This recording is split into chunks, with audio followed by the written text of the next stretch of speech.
Time is it? It is 5:31. Welcome to the City of Norwich. This is a meeting for the 2025 Consolidated Plan Public Hearing. This is a web-based meeting, so we are operating under the following procedures. This session is being audio recorded. Please be advised that today we are also recording the video of the proceeding. To ensure sound quality, the default rule for this meeting is that everyone will remain on mute. Commissioners and staff will generally remain on mute except when speaking and will generally be keeping video of themselves on if possible throughout the meeting. Members of the public should feel free to leave their video on or off. However, they will be asked to turn on their video when speaking if possible. A picture tells 1,000 words and can be useful in conveying your meaning. If video is not available to you, you will not be precluded from speaking or providing public testimony. During this public hearing, all the normal rules, including stating and spelling your name and address, apply. Please use the raise your hand feature for staff to know that you've raised your hand to speak.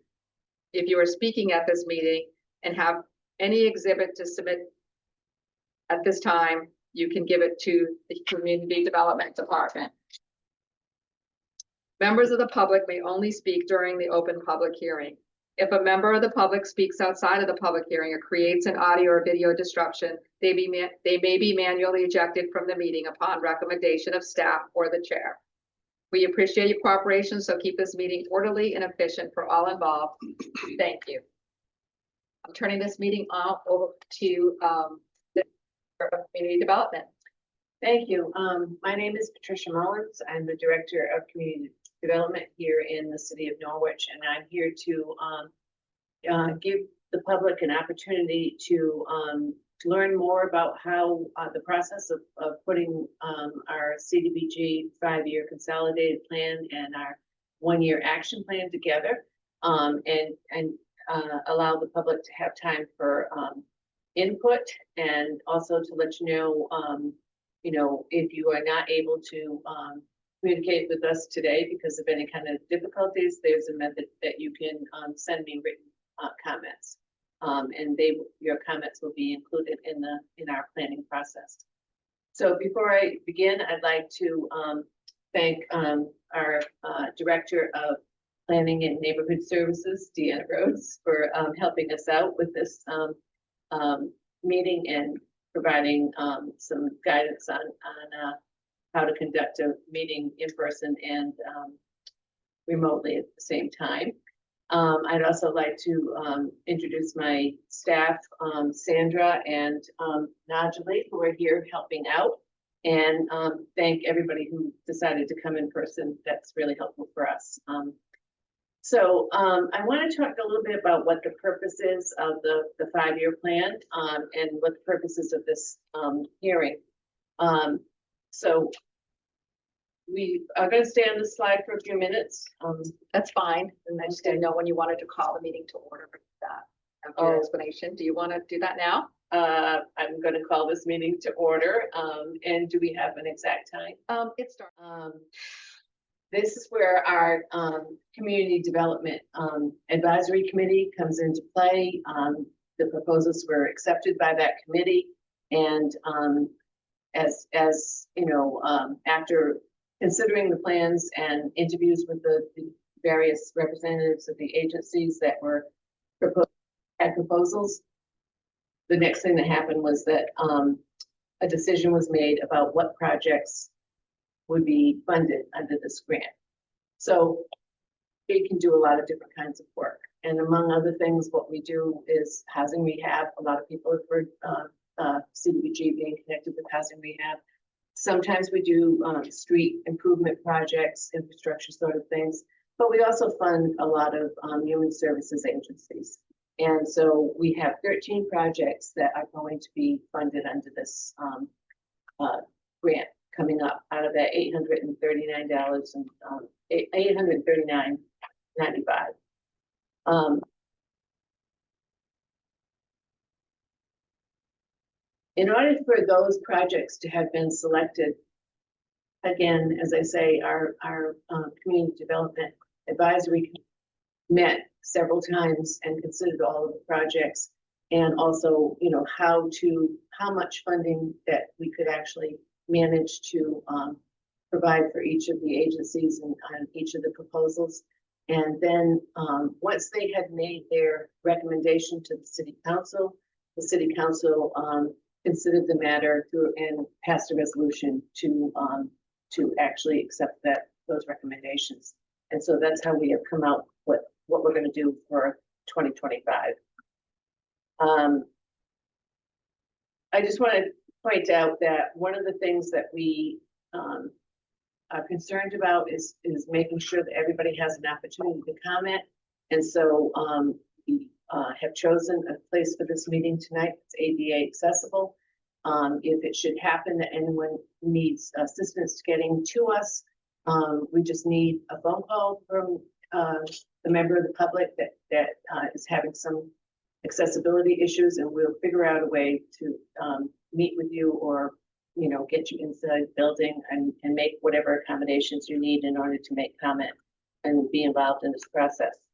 Another thing I wanted to mention, and I think everybody already has, is we definitely need everyone, including staff, to sign the attendance sheet before you leave, because when we submit our plan, our consolidated plan, every single one of our meetings, whether they are formal public hearings or just, you know, casual meetings where we happen to be talking to another service provider, etc., they will all be documented, and that documentation has to go in with the consolidated plan. So it's you know, something that we need to have the attendance from this meeting.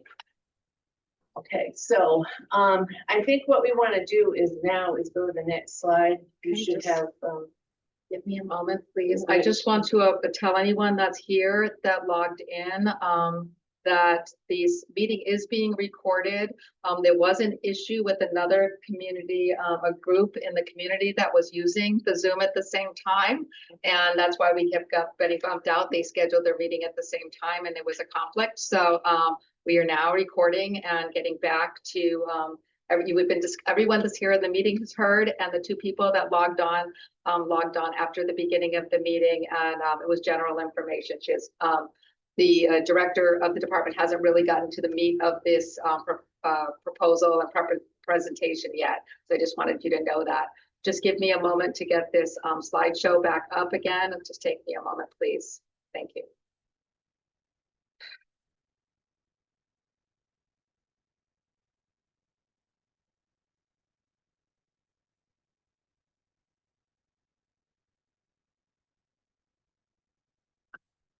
So Deanna, while you're working on that, I'm gonna just say that if anyone missed any part of this meeting, I'm going to make certain that all of the documents, that the handouts that we have are up on the website tomorrow morning, so that you have the same information that those here in the room have. Thank you. I apologize for this. And we do apologize for technical difficulties we're having here, but there's a lot going on in the city these days. Yes, there is, and this kind of, so it's just not showing up. Yeah.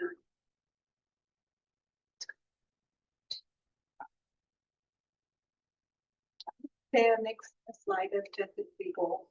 I can keep talking as long as you. I just wanted to get it to someone to view it. I don't understand why it's not viewing. This is. So we apologize again. We only have a few slides in this presentation. The next slide is just demonstrating that the consolidated plan has, you know, includes a summary of what our main goals and priorities are. And there really are only three. And I'll read them out to you. The first is providing decent, affordable, and safe housing. So this can include conserving and improving existing housing, assisting in providing home ownership, assisting in the development of affordable housing, removing barriers related to accessibility, improving housing specific to shelters, homelessness prevention, and/or rapid rehousing and/or permanent supportive housing. That falls under providing decent, affordable, and safe housing. And an awful lot of our work, it centers around that. The second priority or goal is for us to do work that creates a suitable living environment, including programs that focus on self-sufficiency, health, and safety. These objectives include providing funding for financial education, outreach, access to benefits, removing barriers around transportation related to medical and health issues, reducing domestic violence, providing funding for education and training related to residents under the age of 18 so that they can have improved employment opportunities, providing funding for projects that create neighborhood or infrastructure improvements, and including community facilities and infrastructure and income qualified census tracts. Number three is priority is expanding opportunities for low to moderate income persons, including services associated with job creation, job training, and increasing employment opportunities for Norwich residents. So when I say that our community development advisory committee had their work cut out for them, I think I'm not sure how many proposals that they received. 14. That obviously, in order to meet CDBG rules, part of what they had to consider was whether or not the projects and the proposals as submitted actually met the goals that we are, focusing on, because these goals are primarily the goals that govern most CDBG programs, that are conducted under HUD funding. So the next slide I think we have for you should be a list of the projects that have been funded for it.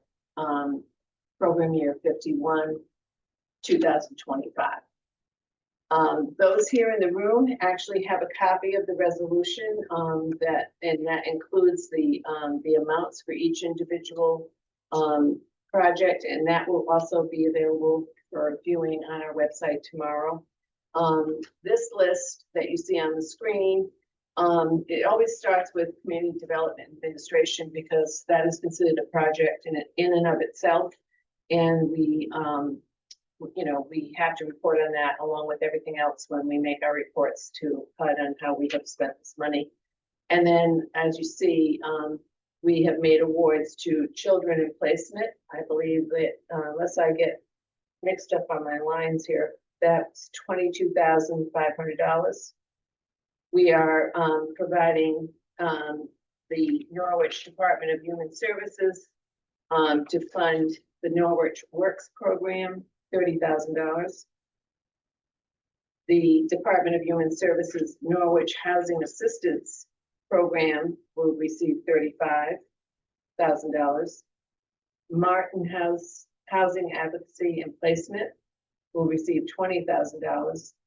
Madonna Place COPE, COPE program, looks like $10,000. The Department of Human Services and the Gemma E. Moran United Way Food Drop at Rose Senior Center will receive $25,000. Rose City Learning Center, $24,500. TVCCA will receive $15,000. The Thames River Community Employment Support Program will receive $20,000, and Safe Futures Norwich Domestic Violence will receive $15,000. In terms of non-public services, the Norwich Housing Authority JFK Heights Phase 2 Boiler Replacement Project will receive $203,476. That's to replace boilers and affordable housing in that program. And the CD, meaning Community Development Housing Rehabilitation Program, will receive $250,000. So essentially, this means that public service will receive a total of $217,000. Non-public service will receive $453,476, and CD administration will receive $167,619 for staff and other expenses. to manage the program. Now, if anybody, I'm going to stop right now. Does anybody have any comments or right now, or would like to ask any questions about any of that? I think you probably, those in the room here probably have all participated in this process and know as much about it as I do. And so, you know, I just want to say I'm very appreciative that you come out tonight and you can let us know how we're doing. So the plan is up on the website, and it is there is a link on our website. And once you had a chance to look it over, if you would like to make written comment as opposed to giving us comment right now, the information for making that written comment is up on the screen right now, and it's on this handout that I have here. My name is Patricia Mullins. I'm the director of the Office of Community Development. We're located at 23 Union Street in Norwich. My telephone number is 860-885-2911, and my email address is here as well, bmullins@cityofnorwich.org. So that is my presentation, and I would like to open the floor to anyone who has any questions or comments. I have a question. Okay, you need to state your name for the record and your address, please. My name is Mark Marcy. Okay, could you spell your last I'm a CDAC committee member. Several years ago, we had the regional director of Habitat for Humanity come in and tell us that they had 11 properties in Norwich that had been donated to them, but they were unwilling to receive any more donated property. And the reason was because the city of Norwich, through Connecticut charter laws, can tax a nonprofit 501c3 corporation for assets that they have. In the city of Norwich decided to tax properties owned by Habitat for Humanity.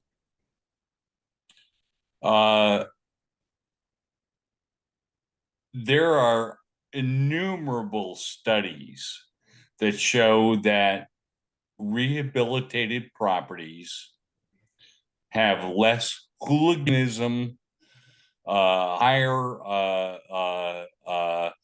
testing scores, less, for the children, less dependence on social services, and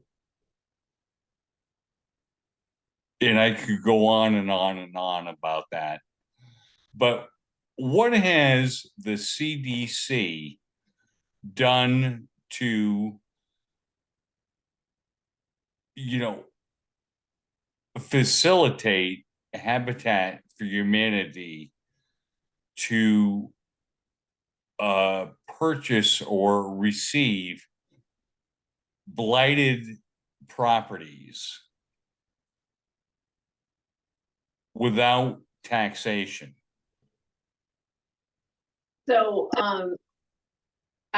I think, Mark, that this is something that I cannot speak directly to. So as you know, I have only been on the job for about 3 weeks, and I don't know the history of the city of Norwich's relationship with Habitat for Humanity. But they are a wonderful organization, and if the Community Development Advisory Committee would like to have us try to meet with them and talk about this issue sometime in the future, more like take a harder look at this and see if anything's changed, if there's any options here that where we could partner with them on any projects, I'd be more than happy to help facilitate that conversation. And I'm hoping that we'll be working not just once a year when we have to choose these projects, but I'm hoping that we will be working with all potential partners in the community throughout the course of the year. We could have a meeting once a week if you would like to do that. And I'm more than happy to look into it with you. Thank you. I actually, considered, doing a policy memo to the city. But unfortunately, COVID, circumvented that at the time. But I actually also view that the CDC has a responsibility to develop, these underprivileged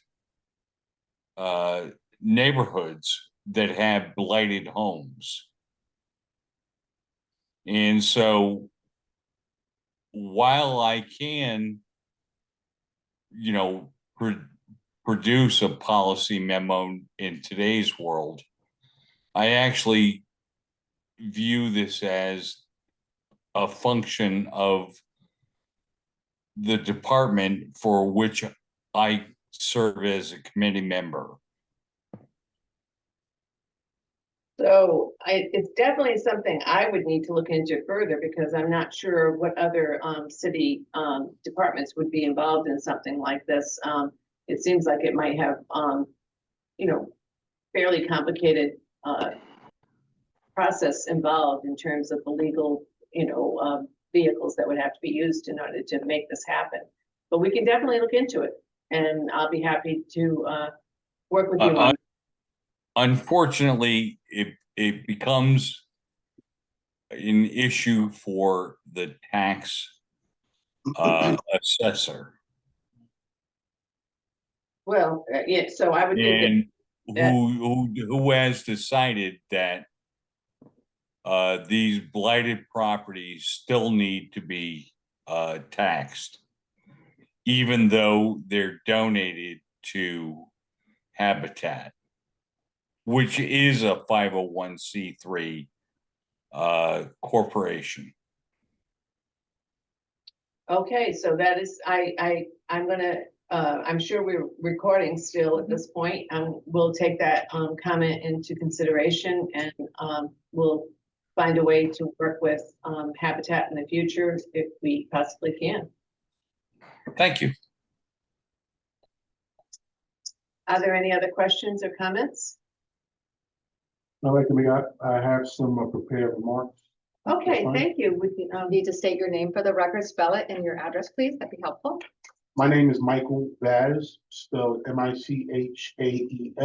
The last name is spelled V as in Victor, A as in apple, Z as in zebra.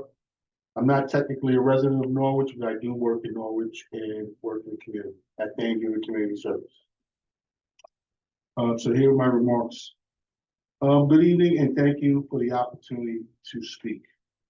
My name is Michael Vaz, and I represent Thanksgiving Community Service, a Norwich-based nonprofit that has served our community for over 30 years.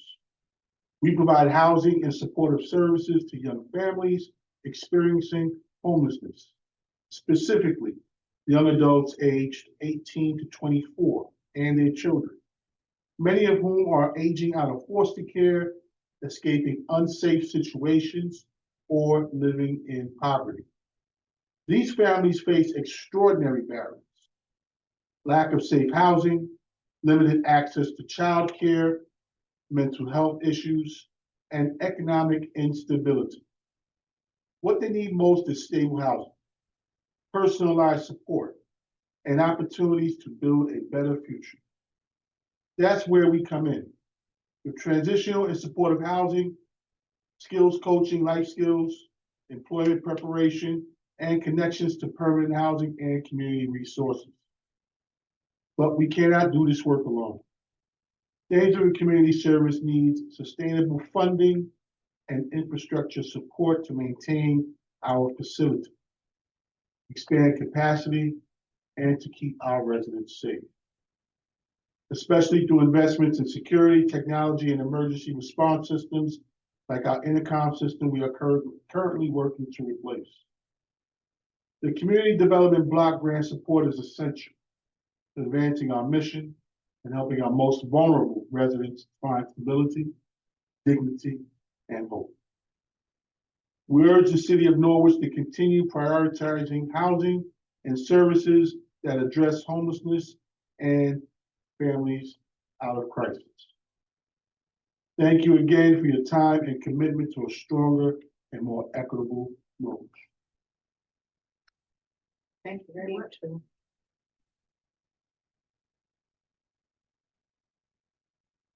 Does anyone else have any comments at this time? I just want to reiterate that we are holding this public hearing to hear your comments and your input, as well as to provide information to you. But this is not the end of our listening. We are listening all the time. So anybody that wants to give us a shout, give us a call, send us an email. We really would appreciate hearing from you and hearing about your views on the needs, the community development needs in Norwich and our program in general. So, and thank you very much for coming out and being online as well. We appreciate everybody being here. Thank you. Do you have any other comments? Would anyone else like to comment? Okay, anyone? We have one more person. We have Gemma online if she would like to comment. She just has to unmute herself. I appreciate that. Thank you very much. No, thank you for the opportunity to join. I'm glad that you worked out the technical difficulties in the beginning. Mark and I were kind of concerned. No, I don't have any further comments except just I will be looking for all of the material being posted so that I can take a look at it. I was perusing the 5-year plan 2025 today, and I appreciate the work that you've done in a very short amount of time. So thank you. Thank you. Well, hearing no other comments, we can sit around and chat, or we can all go home and have supper or whatever and get ready for a new day tomorrow. So I really do appreciate everybody coming. Sorry that it seems a little bit formal. There's certain things that we have to cover on these meetings, and I appreciate you cooperating with us. But you know, again, just give us a call, drop in, say hello, and we'll be happy to chat in person where, you know, and get to know one another. Thank you. And we'd like to welcome you to our community. I appreciate that. All right. So we will adjourn the meeting. I'm going to log off at 6:04. Thank you. Bye-bye. Thank you.